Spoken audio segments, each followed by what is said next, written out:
Ba daw tayo, Bias? Yan ang ating pag-uusapan ngayon mga idol. At syempre, kung gusto mong malaman ang ating kasagutan, tapusin ang ating video. At kung ikaw ay bago pa lamang po sa ating channel, please do me a favor, please to subscribe and click our tiny notification bell so that you'll be updated every time we have a new upload videos. Disclaimer din mga idol, ang video po natin ay para lamang po sa may bukas ang kaisipan at may malawak na pang-unawa. Kung wala po tayo nito, maaari na lamang pong mag-skip at mamili ng mga videos na nararapat para sa inyo.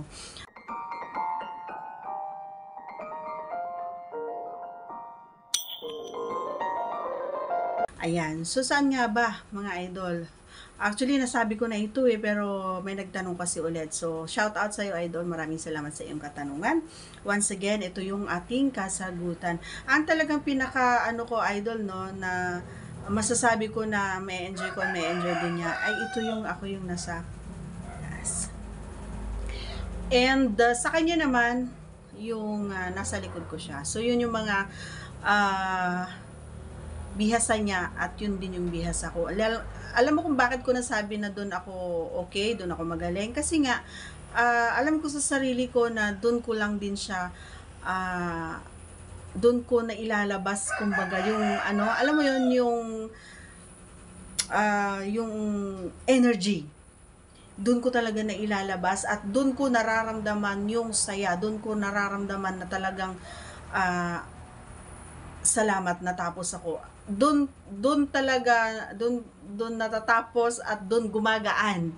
Yun, doon gumagaan yung pakiramdam ko kasi nga yung effort ko, lumalabas talaga yung effort ko, yung pagod ko, yung pawis ko, yung galing ko, kung paano ako gumalaw, kung paano tayo mag-move, kung paano natin makita na talagang masaya siya habang tayo ay naandun sa taas niya.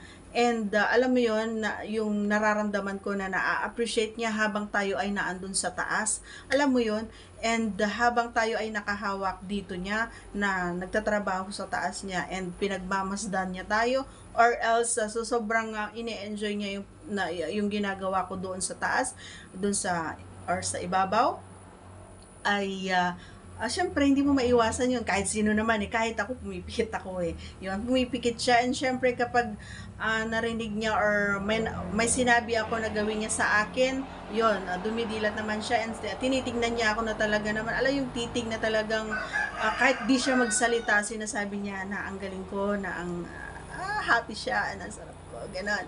So, nababasa ko, kumbaga, yung nasa isipan niya. Kasi nga, yung instinct namin parehas, grabe magkonekta, sobra. Alam niyo yung may share ko sa inyo, guys, ganun din ba kayo sa mga kapareha nyo? Yung instinct nyo parehas, yung instinct nyo parehas na parehas. Ganun kasi kami mga idol, yung kapag ayaw namin, pag gusto namin, go! Ganon. So, ang bilis naming magbasa ng isipan ng bawat isa. So, sana ay, ito yung pag-aralan nyo rin mga idol, no? Para magawa nyo rin yung mga sinasabi ko sa inyo. So, yun lang naman ang mai-share ko mga idol. Doon lang talaga ako. And syempre, yung